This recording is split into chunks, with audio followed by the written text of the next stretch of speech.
What's up, everybody? Welcome back to another episode of Sideline. I'm Brooke Fletcher. That's Dani K. Dani, great to see ya.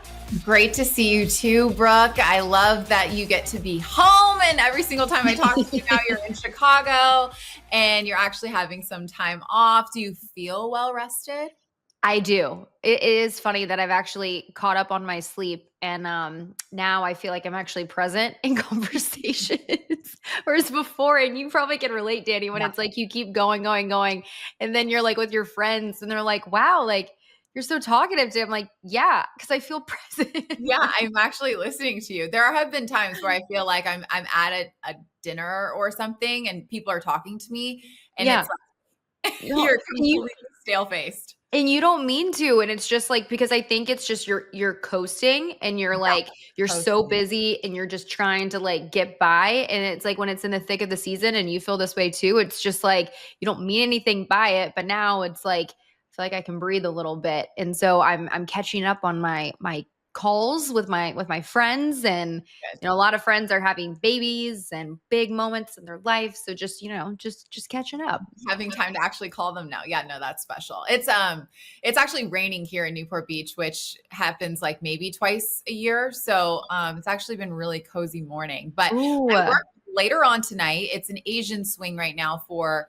tennis, so all the matches happen while we're sleeping. So I actually am going to be in studio from like 7:30 to 9:30 p.m. So I get the whole morning to enjoy the rain. But other than that, it's a very slow time for me work-wise. I'm embracing that a lot. A couple more weeks, like a week and a half, until I get back on over to Europe. So I'm really embracing the slow factor of everything. Although I'll be honest with you, I'm getting a little bored. So I'm curious, like when it is the slow months or the slow days, like how do you preoccupy your time usually? Because you like to stay busy, Dani. You're good about like, even when you aren't working, like you're doing a bunch of different things. I try to stay very social, but that stuff happens at night, right? Like I don't just mean like going to the bar. I'm going to a candle making class tomorrow. That's all Halloween. See, like this is the stuff I'm talking about. You're so good at this stuff. It's because I'm good at like doing things. I'm just going nuts so bananas in the middle of the day because I'm so stinking bored that the idea of having an activity at night is so exciting.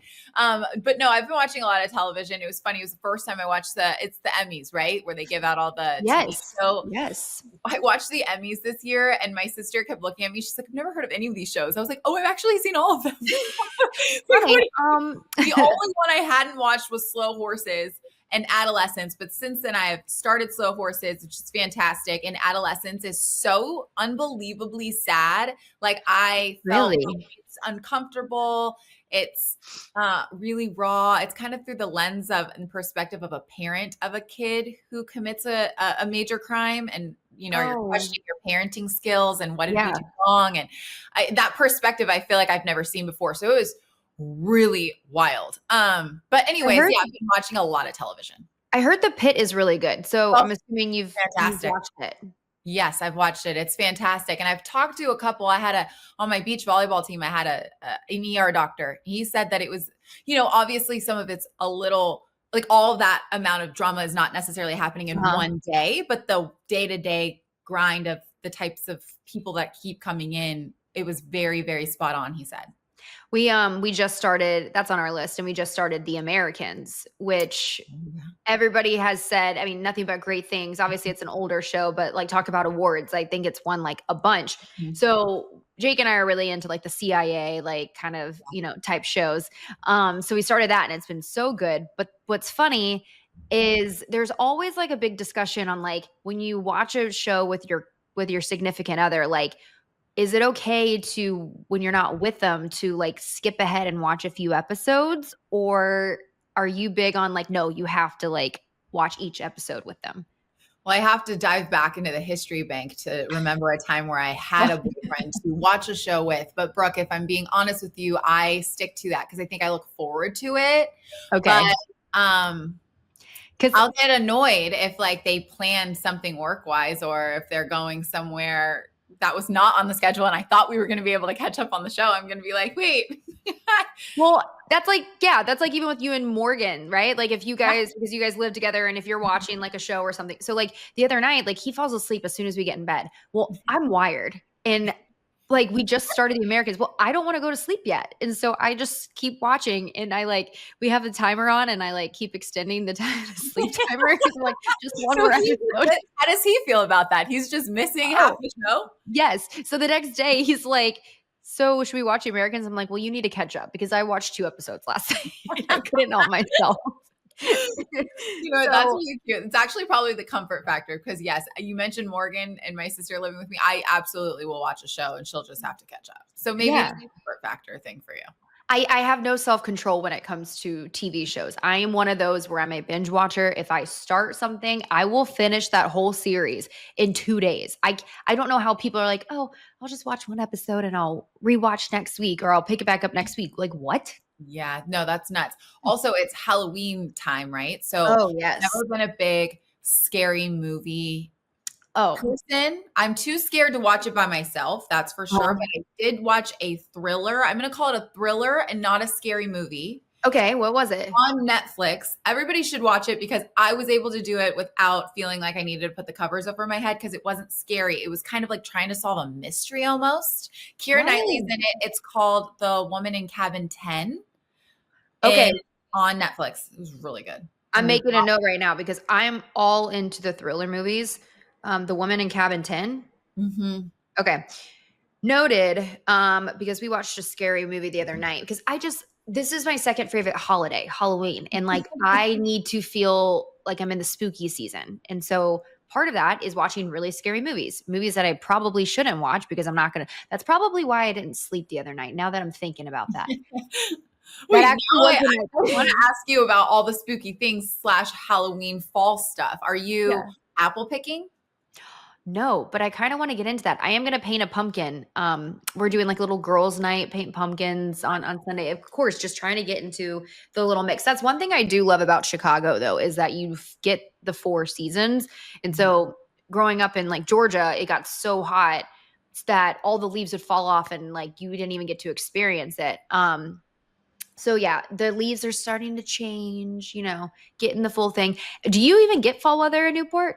No, I mean, it's raining today. This is the most fall that it is. I will say at night it's getting a little chilly, and by a little chilly, it's still 60 degrees. So no, the short answer to that long-winded answer is no, not really. I did want to ask you this before we get into sports because there's a lot that has We actually will get happened in there. sports. We will get there. Okay, so another thing with my time off, I'm also cleaning out my closet. And this morning, so I was going through my jeans, and I'm wondering if this is just me. Do you ever hold on to old pairs of jeans that don't fit you anymore, but you convince yourself that you're going to fit back into them at one point? You mean like Because a smaller size? yes, Okay. Yes, I have. But my that's problem me. is I am loving the idea of like a jean as a sweatpant. So I've actually dropped a couple of pounds, not necessarily Really? on purpose, but we love that. But now some of my quote unquote favorite jeans I'm keeping, and Morgan keeps being like, they're literally falling off you. Like, why are you wearing this? Isn't I cute. wish I had that problem. It's the reverse for me. No, well, before, but no, I have kept some. Yeah, I'm a hoarder of clothes. It's a problem. I have clothes that I had back in college but there's always but even if it's not even a weight fluctuation thing, there's always a pair of jeans that I will hold on to. I refuse to get rid of. They will be ripping at the bottom, at the hems. And I'm like, no, I can get a few more years out of these. I just refuse to get rid of them. And then it just piles up in my closet and I'm wondering, well, why do I have so many clothes? So I was proud of myself. I did get rid of a bunch, but there's a few pairs of jeans that I'm still holding on to. Is it jeans that's your soft spot? Because for me, it's always dresses. I Oh, always think no. that'll come back around. No, I hold on to jeans because jeans is my uniform now. I have really been into these sweatpant jeans though lately. Talking about sweatpants, Rag and Bone, they're literally sweatpants, and I wear them all the time, and they look like jeans. Really? It's Yes. because I was not on the jeggings thing, those jeans that were leggings. That was Yeah. that wasn't for me. But a sweatpant, where it's not clinging my leg. Dani, I'm telling you, because now when I travel and I feel like before I would wear just baggy sweats on the plane, but I feel like now I'm 33. I should maybe, be a little bit more presentable when I go on the plane. Not saying I need to dress up. Thanks. Spanx is so good. They have the best Yes. travel attire. Yes. Shout out to Spanx. I'm not even getting paid to say that. It's 100% true. Well, and they're so smart with it. They have that jumpsuit, and well, it's probably TMI, but like it's so annoying to have to take off the jumpsuit when you use the restroom. No, you don't have to. Right. It really pulls right on down. It's crazy. Right. But like you and I, like for instance, we travel a lot for work. And so I feel like, you're not just traveling just for yourself, you're representing like your company. And I feel like, okay, I should be a little bit more presentable when I travel. And so I've been wearing the sweatpant jeans. Yes. So I'm technically still wearing that. But literally Google rabbit going at the end of this episode and figure out exactly which ones you're talking about. But I do want to ask you about your travel. Yeah. You were in Maryland over the weekend. Yes, in Maryland. Crazy. My first ever boss, Jason. Jason Yellen. Shout out to Jason Yellen, a loyal listener of Sidelined. Anytime I get to see that I have friends that get to see one another at a game, I get really excited. But how was Maryland? It was great. Honestly, that was my first time there in College Park. And I mean, the game, we had 2 great games. Everybody at Maryland has been so great to work with. Can I just talk about though the swag of Coach Locksley? So he has great style, and shout out to him. He had the Travis Scotts on, like he's got great swag. Ooh. I know his daughter works for Under Armour, and she's been like dressing him, and Under Armour actually has really stepped their game up when it comes to streetwear. So good for them. So he's been wearing that. But when we go into these, like the coaches meetings, you go into their office. Sorry, I'm getting off topic here. But no, I love to hear about this. Especially the Under Armour thing makes sense. Aren't they based in Washington? I think they're based. Oh, that's a good question. Maybe. Yeah. Well, we wore this like cool, sick, like mint green. I think it was like a faux leather jacket. The most recent game that we did. And I was like, okay, I see you. Oh, also too, he gave me a compliment on my outfit, which I'm like, if Coach Locksley is giving you a compliment on your outfit, that's when you know you made it. Fletcher Cronenworth. I don't know which one you took, which last name you took. The amount of text messages I got this Saturday about you, not only from Jason Yellen. I had one of my best friends text me and said her husband turned to her while they were watching the game and said, wow, that Sideline reporter is gorgeous. It was you. Oh. And someone else messaged me separately and said, please find out where Brooke got her outfit. And then Morgan's sitting there next to me looking up and she goes, Brooke looks amazing. That outfit's amazing. Oh, yeah. That's so kind of them. Thank you. You know what? It's the sleep. It's the thanks. It's the sleep. And seeing my husband. Thanks. It is the sleep. Shout out to the outfit. And even Coach noticed. Wait, yeah. So Coach was like, oh, I see you and you're, get up. And I was like, well, thanks. Me just being so awkward. Thanks, Coach. So yeah, I was like proud of that one. But yeah, going back, he has like great swag. So his office, like I always love seeing Coach's office because I feel like it's a real reflection of their personality, right? Mm-hmm. And he's got the 𝗏𝗏 Suntel 26 candle going. Yes. So, we love like some 𝗏𝗏 Suntel stuff, right? So much that I ordered the dupe.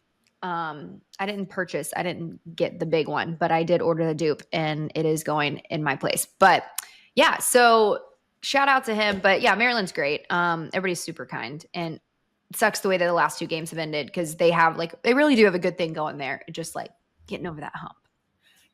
College football has always obviously been exciting, but for me to watch, sorry, University of Oregon, but that was a tough loss. You were loving that. Oh, Hoosiers, we love you. I am a fan of you. But beyond Oregon's loss, it was crazy. I was at the bar because I forced myself to go out to watch college football these days because you cannot meet somebody sitting on a couch. So anyways, I sat next to these lovely gentlemen who were Penn State fans, and it didn't go well for Penn State either. Not only they lose their quarterback this week, but James Franklin, their head coach, gets bought out of his contract. So gets fired, and they're paying him $49 million. Yeah. $49 million. First of all, I'm curious, what were the guys saying as they were watching the game? Well, they found out I was doing a Bleacher Report live stream the following day and said, if you talk about Tyler Warren at all, because he went to Penn State, please make sure you just throw in there as a mention, they should fire James Franklin. And I actually did on the stream the next day. And the funnier part was Bleacher Report was the one that I initially saw that posted that he was fired. And I was like, what did I do? I'm so sorry. Like, do we feel bad for a guy that's making $49 million? It's hard to say because $49 million, I think I read something he's making like $20,000 a day. Like once you break it down, over the next, was it like 6 years or something? I wasn't expecting it to happen. If it was going to happen, maybe like at the end of the season, but I wasn't expecting it to happen now. Right. I mean, it was a tough loss losing to Oregon, then you got UCLA and then Northwestern. But yeah, I was curious how Penn State fans were feeling. And so, you were sitting with some. Yeah, I was sitting with some. They were laughing at their own team. They were frustrated about James Franklin. And I saw one of our good friends, 𝗵𝗂 Perry, and his take over the weekend saying, or maybe it was yesterday, it was during this week after the news had hit. Yeah. And he was saying it just kind of shows that Penn State is national champion or bust, because he did pretty well. He's like, obviously got this team to be one of the best in the country. That wasn't enough. And they're willing to pay him $49 million to not be their head coach. So it really just shows that the next person that comes in has to win a national championship. There's no other expectation other than that. And I think that was a really interesting take. The other thing that I read that I found to be very interesting, he has a clause in his coaching contract, James Franklin does, that he still, if he loses his job, which he did, he has to diligently try to get another one in good faith, attempt to get another one. So basically Penn State, that's their, I guess, quote unquote buffer for him. He has to still actively try to coach. He can't just like rest on his laurels and just go buy a yacht and just like, there's gotta be a loophole in James Franklin's camp though. Like maybe you inquire about a job or two and that counts. I don't know what is considered good faith. Well, the thing is, you hear so many great stories about him. He's a great coach. Players respect him. Just seeing all the players, the things that they were saying about him after they parted ways, like it just shows his character and just what he means to that program. And so if he wanted to get another job, I don't think he's going to have any issues. But to your point, like it is championship or bust for Penn State. I think the bar has been set so high, especially preseason. Everybody was like, all right, Penn State is like that team to be. It's just hard when you also have Oregon, you got Ohio State there in the Big Ten. I'm curious who they're going to go with, because there's a lot of young talent. There's a lot of great young talent across college football. But then you also got a guy like Matt Rule, who played at Penn State. And then you also have 𝗵𝗁cie, what he's doing at Indiana. I'm a big time 𝗵𝗁cie fan these days. I don't know. I mean, they would have to go after him, right? And there's also, I think there's, who was it? Matt Campbell. I think his name was in the mix. And so I don't know. I'm curious. What do you think? Do you think they should go after a guy that's maybe proven himself as a head coach, or maybe one of these young talents that has a high ceiling? I feel like you have to almost go the proven route, because I don't know if you're really ready for experiment time right now. If that's how much money you're dueling out. To me, you've got to go with someone that's established. Now, I think this whole North Carolina hiring 𝗵𝗀 experiment, not exactly what I would mean by that. I mean more proven on a college level in the current day and age, current game. Not somebody that was sitting pretty with some good players over in New England, not to take away anything that Belichick did, but you can obviously see it's much different. There were people losing North Carolina games in the second quarter, which was absolutely unbelievable. What do you think his future is there at North Carolina? I don't know. It's really tough to say. I think he's going to be one of the more popular sports figure Halloween costumes for the year. I can tell you that much. That is a good idea. Him and his girlfriend, if anybody has any dating, I guess age gap in their relationships, there's your Halloween costume. That's a good idea. You can do Jordan and Bill Belichick. I think Taylor Swift, Travis Kelce is going to be strong again this year, right? I think Haley Steinfeld and Josh Allen is another good one. Beer, I didn't even know who that was, and Justin Herbert. I'm all about it. I didn't even know who she was, but I think they're precious. I thought was hilarious because Jackson Dart is I guess he has the biggest crush on Madison Beer. And so I guess he was posting. this is the thing. I don't know what's real or what's fake anymore on social media. And so I saw that maybe he was posting about her on his story when they were playing the Chargers and they Oh. beat the Chargers. Oh, I didn't see that, but that's Yeah, interesting to we me. I love the know tea. everybody's talking about Jackson Dart's mom, that she's stunning. Oh, I'm sure. Jackson Darts, he's a good looking dude. Yeah, yeah. So I feel like Jackson Dart's like his name's up in the news all over the place, left and right. So men, if you're listening, check out his mom. Women, check out the tea. Mom. He's trying to go for Madison Beer. What's going on there? But I'm here for it. I think Justin Herbert's having a really good season, and you can say it was Jim Harbaugh, or you can say it was Madison Beer.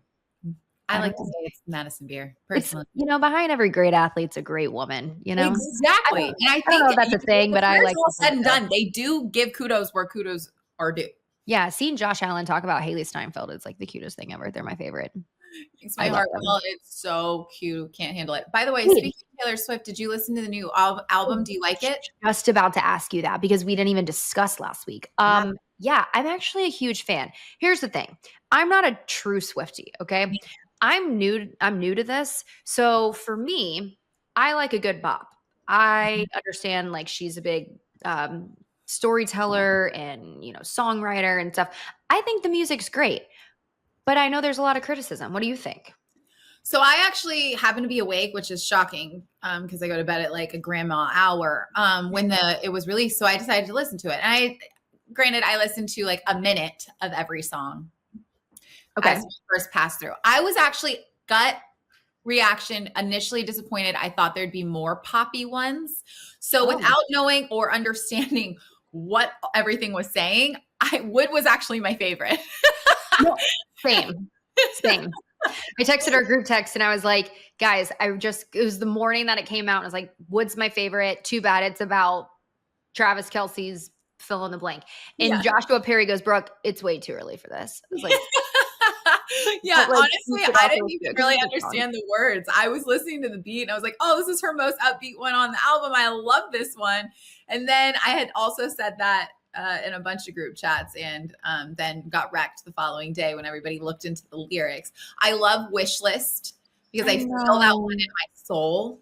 I feel that. Yeah. So I really like that one as well. And I think Honey's cute. People are hating on Honey. I liked Honey. I thought Honey was good. Going back to Wish List, I think she said that's her favorite song on the album. I think she said that was like one of the last songs that she did. And she said it was just her favorite. Cause I think why I like her so much now, not to say that I didn't before, but I think you're seeing a more authentic side of her. And I think she just seems so happy. And I think she's happy. Happy for someone being happy. Right. And everybody's like crapping on this album. And I'm like, oh, okay. Because before, like usually artists, because they draw inspiration from like being depressed and being sad, like being emo. And so that's probably why she was like, that's where her best stuff came from, if you want to say that. So that's probably why this album is not hitting the same way. But I think the songs are great. And I love that she's happy. Yeah, I think it's fun. I'm happy for her. So did you see that she's coming out with a 6-part docuseries of the Eras Tour? On Disney Plus, I believe. I didn't go. So I'm going to be watching that. And I'm going to go. Did you go to the Eras Tour? No. So when she came to Chicago, I did that whole, I love a last second ticket buy scenario, like, after the concert starts or after a game starts and then snag a ticket after that. I love that route, but they were not going down. So my sister and I grabbed a cooler of High Noons. Sorry if this is illegal, drank them in the park, put them down, sat on a blanket right outside of Soldier Field, us and about 10, 15,000 other people. And sat out on a picnic. I was sandwiched between, a cute couple and a dad with like 6 little girls running around making the friendship bracelets. It was actually really fun and special. You could hear the music, maybe obviously not the same as being in there, but I'm excited to watch the documentary. See, again, you're just so good at like just doing things. This is just, I would be the person that's like, can't go. We didn't get the tickets. Dani is like, no, we still can go. Let's get a pack of High Noons and go listen outside the stadium. Yeah. This is why we're friends. This is you keep me fun. You keep me fun, Dani. This is make you stay busy. Just do things. Yeah. Get out there because you can get out there. Okay. Yeah. Tomorrow's candle making thing is Halloween related. I don't know That's going to be fun. Yeah, it was a little expensive for my taste. But you know, what are you gonna do? I think it was like $80 for a candle to make candles, and you get a flight of wine. So I am sure all said and done. It's I mean, you have to, you know, I think it works out. Reaction was also for a candle. Yeah, but I can also drink. Okay, sign me up. Yeah, twist my arm. Whenever there's yeah, exactly. Whenever there's alcohol involved, everything is justified. So no problem. Yeah. Wait, did you see Angel Reese? Yes, good for her. She's going to be walking in the VS fashion show. When is that, by the way? Did it happen? Did it happen? Wait, did we miss this? I just saw the ad. All I saw the ad was Victoria's Secret coming out saying, like, she's tall, she has wings, something like that. And it's Angel and a black lingerie and the wings. Wait, did we miss the fashion show? That's what I couldn't decide prior to the show. All I saw was that particular post. Oh my gosh. Tomorrow. Thank you, Edgar, our producer, coming in the clutch. You know, we were professionals and did our job and researched this prior to coming on a podcast, but no. I got nervous. Okay, it's tomorrow, Wednesday, October 15th, as we are taping this on Tuesday.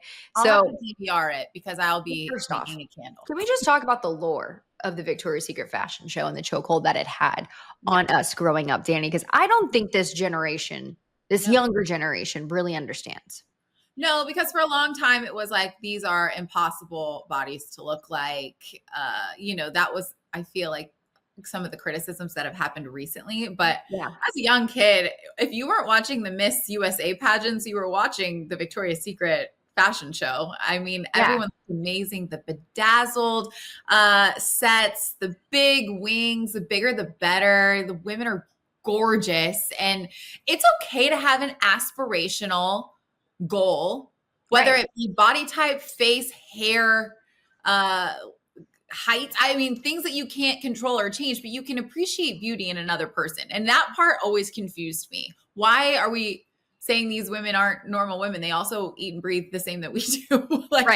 Pretty fantastic what they look like. Good for them. No, I agree. I always loved the different themes and it would have, they would have different themes every single year. And then they would have the Christmas theme because it would always come on around Christmas time. Then they had the pink costumes and stuff. And that was always fun. And then obviously the performances were amazing.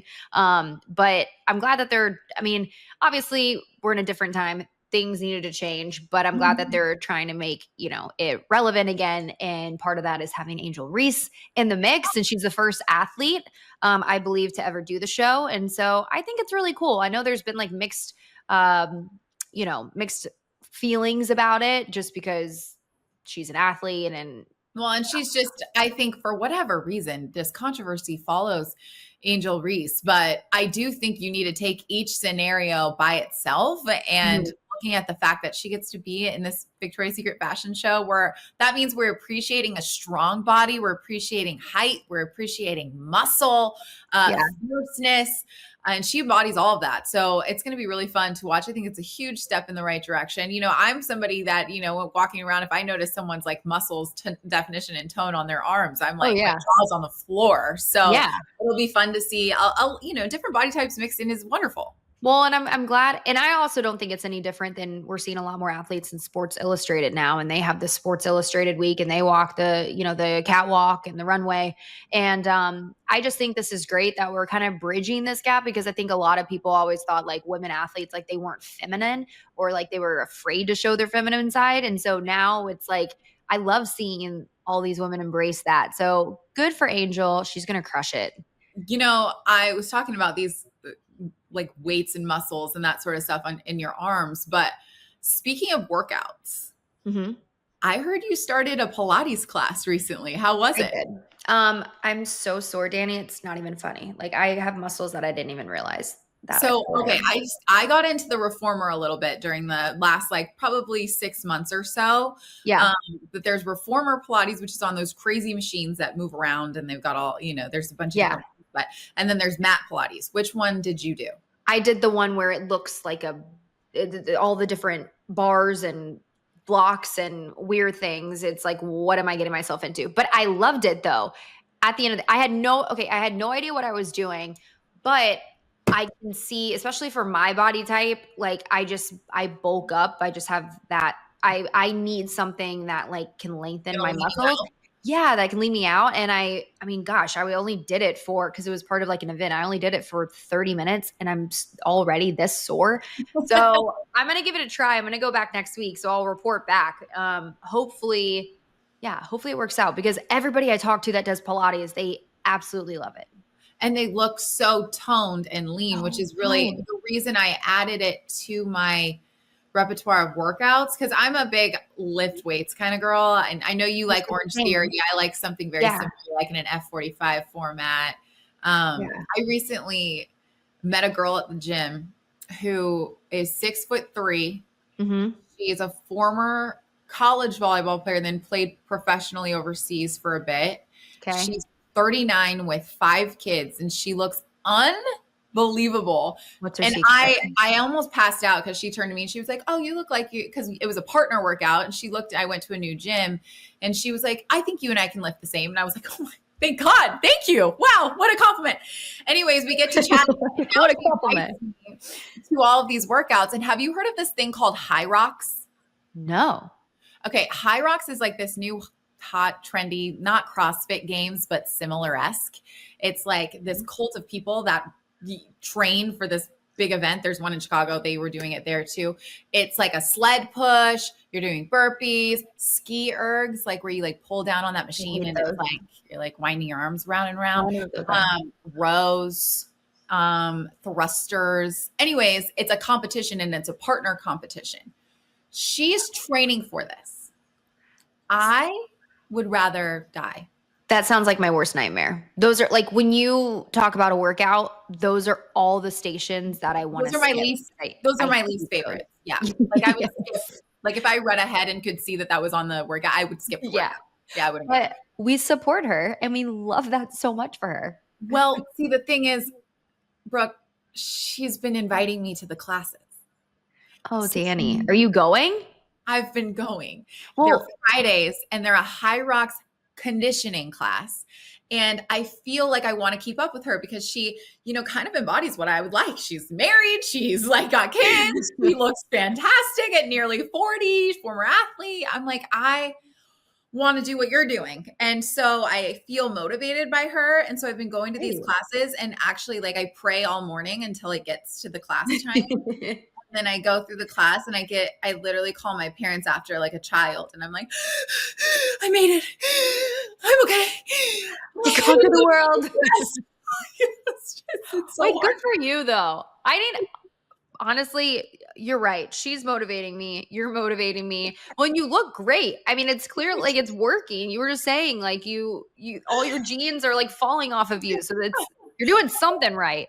Trying to work hard around here, but I can't decide if I'm thankful for the new friendship or if I'm a little pissed about it. So everybody needs that friend that motivates you. She's that friend. I've officially figured it out. And her 5 kids. Good Lord. Good for her. You're going to become such a Pilates girly before you know it. Now that you have all this free time. Let's talk about baseball season because it's not officially over, shockingly enough. Let's touch on that real quick, right? Yeah, what's going on with baseball? Mariners, obviously me being a Pacific Northwestern girly, we're obsessed with the fact that they're going so far. I was you're not going to like this, sad that the Cubs lost to the Brewers. That was a bummer. Yeah. I'm not sad that the Cubs lost. Yes, I know. So there's that. But no, I think Mariners, it's incredible that they got back to the postseason and the fact that they are so close to playing in the World Series. I think I can speak for everyone, the fact that everybody's rooting for the Brewers over the Dodgers. Right? I mean, if you're a Cubs fan, you don't like the Brewers. I get it. But like, I live like the Brewers over the Dodgers. All I hear I live in LA. Everyone I hear from is cheering on the Dodgers. You can't root for the Dodgers. I'm not. Somebody else. I'm rooting for the Padres, Brooke. I appreciate that, but they're not. They're not playing anymore, Dani. Yeah. So Mariners. I want the Mariners to win. I'm saying it. Well, I think for baseball, it would be great to have the Dodgers in there because they have such a huge fan base and for the ratings purposes. But I would like to see the Brewers and the Mariners. Yeah, that'd be nice. Go Mariners. And how about Andrew Vaughn? What if Andrew Vaughn wins? What if they go to the World Series and Andrew Vaughn wins World Series MVP? That'd be amazing. Former White Sox, Andrew Vaughn. Former White Sox. We're giving claps out to Chicago faithful out there. Okay, everybody. Brooke and I have something very exciting potentially brewing. We could maybe tell you about it someday. We got to go make sure that this is actually going to happen, though. So we have to say goodbye. We have a meeting now. It was nice catching up with everybody. And Brooke, always good to yap with you. Thanks for our yap session. Of course. Always. Guys, have a good week. We'll see you next time.